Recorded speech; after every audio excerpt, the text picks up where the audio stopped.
In today's programme, reporting the news. We go out and about with a young reporter learning the job. Why do they have to do something like this to me? We see her speaking directly with local people in the news. I asked her what the intruder looked like. And we listen to her reporting back to her boss at the office. We hear from the editor of a local newspaper and his chief reporter. Oh, no, you don't. You're coming with me. And what happened to Meter Man? Well, he's making the headlines, as you might expect.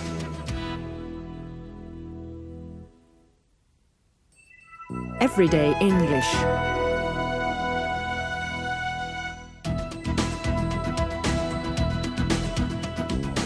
Katie is a trainee reporter with a local newspaper. Last night, Mrs. Brown was the victim of a burglary. Why do they have to do something like this to me? Today, Katie visited her to find out what happened. Her boss wants to know what questions Katie asked. Right, Katie. Tell me all about it. First of all, what questions did you ask her? I asked her what time it had happened. I asked her... What time did it happen? It was about 1:30 in the morning, dear. I know, because the little clock that I have. I asked her what she had heard. Yeah. What did you hear? I heard a crash. I came downstairs, and there he was. What are you doing here? Shut up! I asked her what the intruder looked like. What did the intruder look like? Well, it's difficult to say, really, dear. He had a stocking or something over his face. He looked horrible. Sit down in that chair and be quiet. I asked her whether the man was armed. Was the man armed? He had an iron bar. Don't say a word or you'll get this. I asked her if she could remember his voice. Good. Can you remember his voice? His voice? Yes. He had a very unpleasant voice. I asked her what he had said to her. What did he say to you? He told me to be quiet. A helping hand. Reporting what somebody has asked. Frequently, you change the tense and you use the affirmative form of the verb. What time did it happen? What time did it happen? I asked her what time it had happened. I asked her what time it had happened. What did you hear? What did you hear? I asked her what she had heard. Yeah. I asked her what she had heard. What did the intruder look like? What did the intruder look like? I asked her what the intruder looked like. I asked her what the intruder looked like.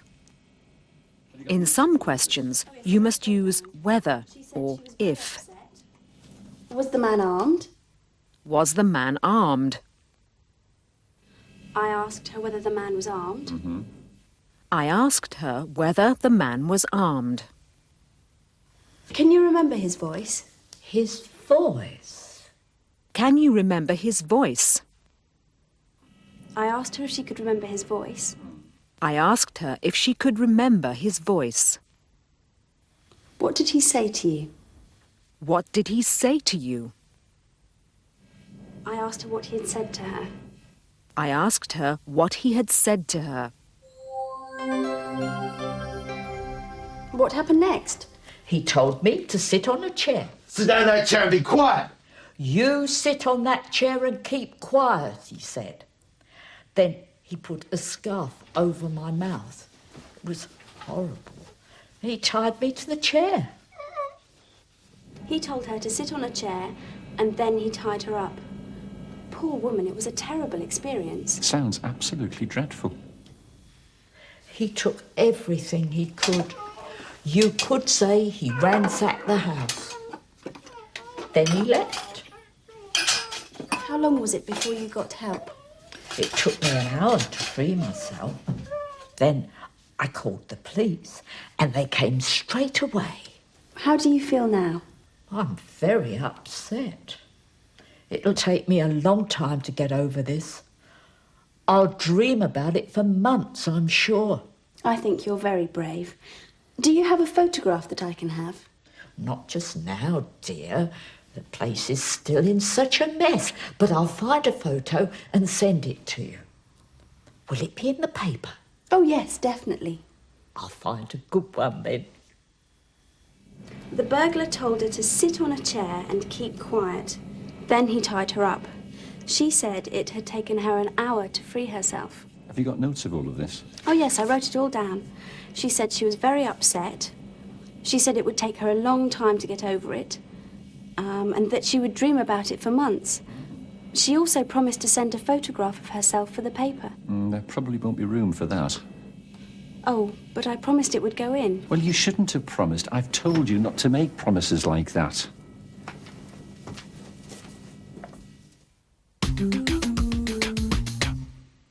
Here's a helping hand with parts of that. An order is reported with the verb tell and an infinitive verb. You sit on that chair and keep quiet, he said. The burglar told her to sit on a chair and keep quiet. Then he tied her up. He told her to sit on a chair and he told her to keep quiet. It took me an hour to free myself. Then he tied her up. She said it had taken her an hour to free herself. She said it had taken an hour to free herself. Listen as Katie reports Mrs. Brown's words. Well, I'm very upset. She said she was very upset. She said she was very upset. It'll take me a long time to get over this. She said it would take her a long time to get over it. She said it would take her a long time to get over it. I'll dream about it for months, I'm sure. And that she would dream about it for months. She said that she would dream about it for months. But I'll find a photo and send it to you. She also promised to send a photograph of herself for the paper. She promised to send a photograph of herself. There probably won't be room for that. Oh, but I promised it would go in. I promised it would go in. Will it be in the paper? Oh, yes, definitely. Well, you shouldn't have promised. I've told you not to make promises like that. I told you not to make promises like that.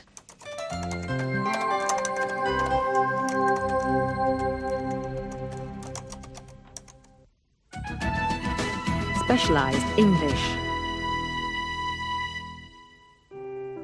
Katie is going to visit a local business which makes rocking horses. This story will be one of a series about small businesses in the area. There are several interesting things about this story. Firstly, the rocking horses are very beautiful, works of craftsmanship. Secondly, they're associated with memories of childhood. You know, the sort of thing that grandparents love to buy a grandchild. Thirdly, this is a very successful small business. The company has won awards and their order books are full. It says here that you can put a message or a small memento inside the rocking horse when they're making it, for your grandchildren or great-grandchildren to find. Remember to ask about that, and you should ask how much they cost too.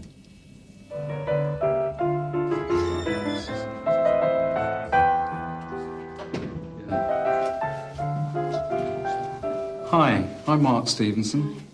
This is my twin brother Tony. Hello. Thank you for inviting me along. Not at all, you're very welcome. Perhaps you'd like to start with a tour of the workshop? Yeah, and come back later and have a look at the horses? Fine, that sounds good. Okay, meanwhile, I've got some work to do and I'll see you later. Bye-bye. Bye.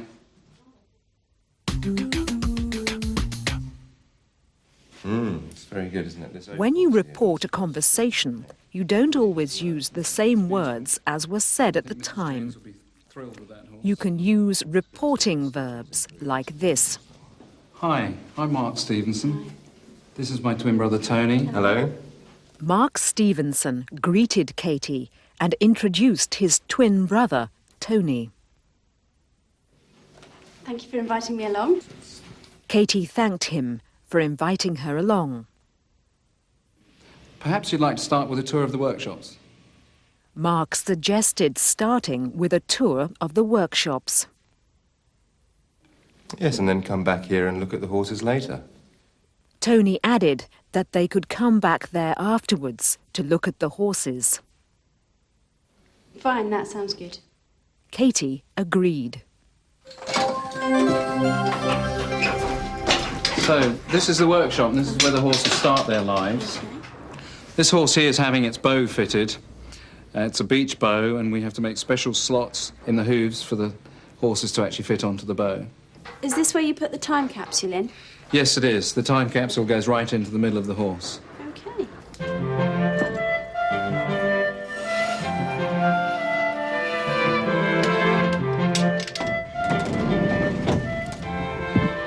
Mind the step here, careful, it's quite steep. Oh, thanks, I see what you mean. So this is the carving shop. Are all your horses carved by hand? Yes, indeed, they are. Yeah, we employ 16 craftsmen. This is Mark, he's our chief carver. Right. He's been with us for 10 years. And how long does it take to carve? This process takes 4 or 5 days to get a good horse shape out. For one horse? Yeah. And Mark does it all by eye. These horses are ready for sanding. Imagine the wood dust gets everywhere. What kind of wood is used for the horses?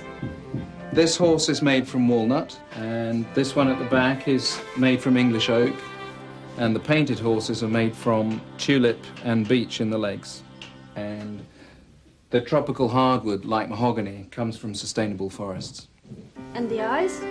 The eyes are made for us in Germany.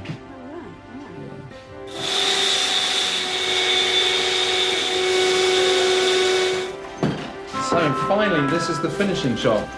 So you can see the horses get their paint, their hair, the bridle that Matthew's fitting. So we've been incredibly lucky over the last 14 years. All sorts of people have bought horses from us. Yeah. And we've been given awards by the British Toy and Hobby Manufacturers Association and the Toy Guild. And, you know, we kind of pride ourselves on the fact that we make exceedingly fine horses.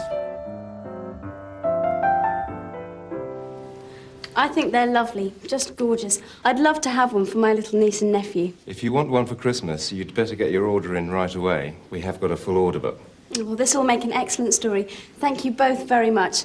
And for my teddy. Yeah. You're welcome. Thanks.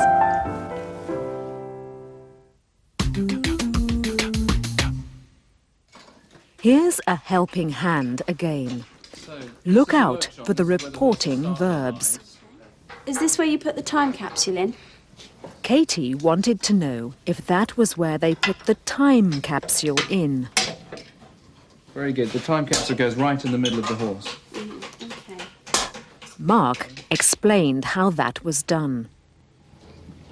Mind the step here, careful, it's quite steep. Mark warned Katie about the step. What kind of wood is used for the horses? Katie inquired what kind of wood was used for the horses. This horse is made from walnut. Mark told her that the horses were made from walnut, oak and tulip wood. The tropical hardwood, like mahogany, comes from sustainable forests. He added that the mahogany came from sustainable forests. I think they're lovely, just gorgeous. At the end of her visit, Katie admired the gorgeous horses. I'd love to have one for my little niece and nephew. If you want to get one for Christmas, you'd better put your order in right away. We have got a full order book. And Tony advised her to put her order in right away if she wanted to get one for Christmas. That's all good material. You got the information about the time capsule, did you? Yes. Well done. And some nice photos. Yeah? What about prices? Did you ask how much the rocking horses cost? Oh, no, I forgot to ask. Oh, Katie.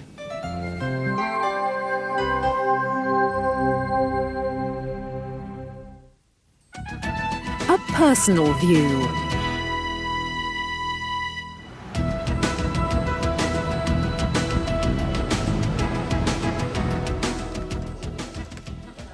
Roger Perkins is the editor of a local newspaper with offices in the centre of the town. But my plan was to somehow balance the story. What is the busiest part of his week? The most hectic part of our week has to be Monday, Tuesday, and then Wednesday morning. Monday morning, we come in after 1 hour of my reporters getting together things that have happened over the weekend. We have an editorial meeting. Already we will be talking about what will make our front page lead story and what might make lead stories for other pages. And a lead story is the main story on the page. So the front page lead is the biggest story of the week. This is an example of a good lead story. This has yet to go to print, but this will be tomorrow's newspaper. This is a story which everybody will be talking about. We had a very courageous reader write to us and explain that their life is a living nightmare. They live next door to a gypsy site in one of our villages. And some of the gypsies there, not all, but some of the gypsies are firing stones from catapults at their houses. And these people really cannot tolerate it. One event which took place in the area will always remain in Roger's memory. The biggest story that's ever happened, not only to our newspaper, but obviously to Sevenoaks, had to be the hurricane in 1987. And this was just incredible. It was October the 17th, and gale force winds swept in across the channel, lashed our countryside, and we lost 1 million trees in this fiery, fiery night. But in fact, what had happened is we had lost 6 of our oak trees. And of course, we are Sevenoaks, and we became known across the world as One Oak. And there were even prayers said for us in Jerusalem that weekend. Andrew Cruikshank is the newspaper's chief reporter. The stories which interest our readers most tend to be the human interest ones, I find. It's really about the things that affect everyday people. Whether it hits their pocket or whether it's about their pets or their health. Today's story is about 2 people who set up their own business. They've been going for about 3 years, but because of a council decision, their livelihoods could be ruined. I mean, they run a burger bar on a site next to a road, which is really a car park, but they've been told to move because it's regarded as a turning point for lorries and is actually part of a road. I'm Andrew Cruikshank from the Chronicle. I think we both spoke on the phone. The crux of the matter, apparently, is your customers, they claim, are blocking the road. Yeah, well, me, actually. They're actually They saying claim you are blocking the road. I'm blocking the highway, yeah. For the actual complaints, do you know where they've come from? They wouldn't tell us exactly where. Right. Unfortunately, we don't have time always to meet subjects face-to-face when we do a story. It's just simply pressure of time. Within a working day, I could be writing up to 15, even 20 stories. So, alas, much of it has to be done over the telephone. One of my tasks is to write the leader. This is jargon for a leading article, and I write this myself each week in the newspaper. Journalists have to be very careful not to let their own views colour an article. They cannot let their opinion get into the stories that they write. They must be unbiased. Now, what is so great about the leader is that it does entirely the reverse. It is pure opinion, and I see the leader as a chance to engender debate on an important issue. One way in which I have stamped my mark on this newspaper is to turn it into more of a campaigning newspaper. If there is an issue which I believe the people of Sevenoaks care very strongly about, then I will follow it through. Our stories will still be entirely unbiased, but we will bring this issue to the forefront, and again I can use my leader column to highlight the issue.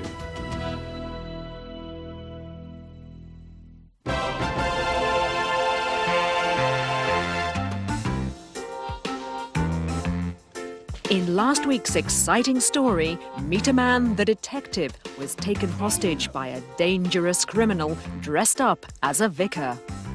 Before the eyes of Lady Borton Monchalsea, her butler Watson, and a group of terrified tourists.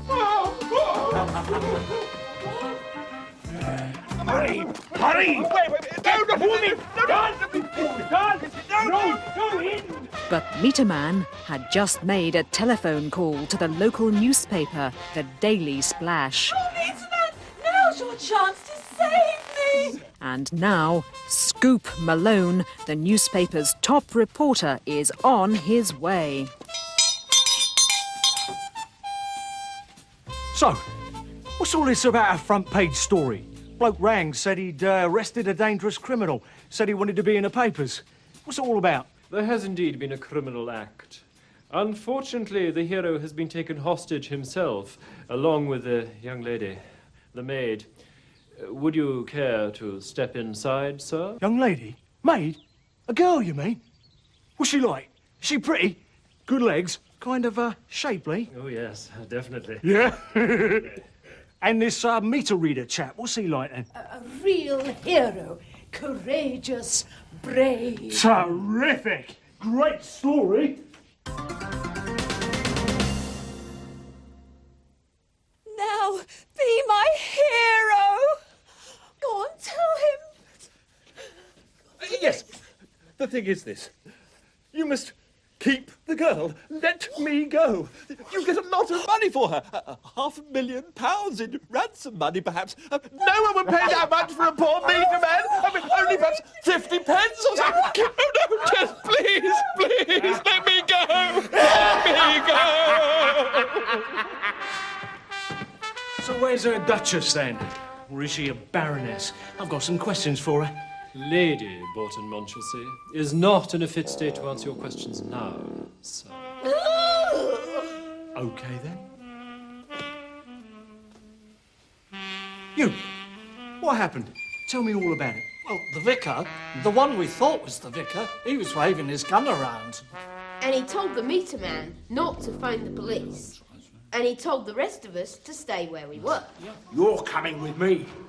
And as for you, you stay where you are. And we may probably never see them again. Oh, my goodness. What do you think has happened to them? No idea. You! What did you hear? Tell us all about it. I heard the meter man on the telephone. He was so excited. He said he just arrested the most dangerous criminal. And I have just arrested a most dangerous criminal. He said it was going to be in all the newspapers. And that's why you're here. So, meter man, you want to go free, do you? Well, the price of freedom is your van. Molly? Yes. I agree. Ha ha! Very well. And for you, young lady, I want you to get all the tourists to load all the valuables into the van. The porcelain, the silver, the pictures, the antiques, the bric-a-brac, the pick and mix. Everything, in fact, must go into the van. Do you understand? Right. I will now release you, but you only. So that's it, is it? The meter man arrested the vicar? Vicar! Vicar! How could you do such a terrible thing? Oh, meter man's a hostage, but I don't care about him, but the government's told me to collect all the antiques and put them in the van. This story gets better and better all the time. Well, come on then, everyone. Let's do as the man says. Come on, get the furniture, bung it in the van. That's the way. Come on. The keys to the van. Lovely. Load the van quickly. Oh, for goodness sake. Hey, let's have a picture with the meter reader chap. Yeah, that's it. Lovely. Smashing. Hey, Vicar, how about telephoning the police from your house? 999, remember? The police? Ah! Yes, yes, that's yes, it. Now, the final bit for fool at the gun. Come faster. Faster, you idiot. Down the block and wait while I see this clear. Yes. Forward to money and freedom. Come on. No, it's not.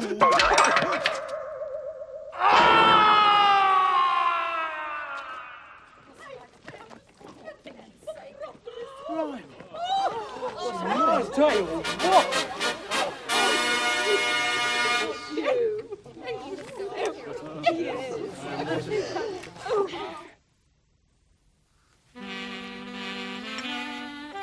The newspaper, your ladyship. Oh, thank you, Watson.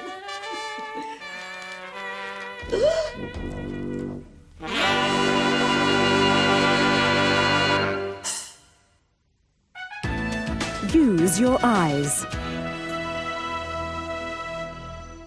Use your eyes when you go to buy a newspaper. The shop where you buy it is called a newsagent's. This one is called the news rack. You can buy the Times and the Telegraph and all the national newspapers. And magazines on every subject under the sun. You can get your newspaper delivered to your house daily if you want. And to keep in touch with local news, you can get the local newspaper. All over the country, there are papers that serve the local community. The Hereford Times, the Shrewsbury Chronicle, the South Shropshire Journal are three that cover an area on the border of England and Wales. Remember how newspaper headlines like to play with words? Here's another one. Peter knows what's fun. As well as stories of local interest, there are announcements of family celebrations, births, coming of age, and weddings. The classified advertisements is the place to look for almost anything. A house. A job. A friend. And all sorts of second-hand items for sale. You will find more work to do in your student's book and all the usual exercises, grammar and vocabulary. In next week's programme, we'll be meeting some young people whose greatest interest is fashion. Join us for a programme of style next week.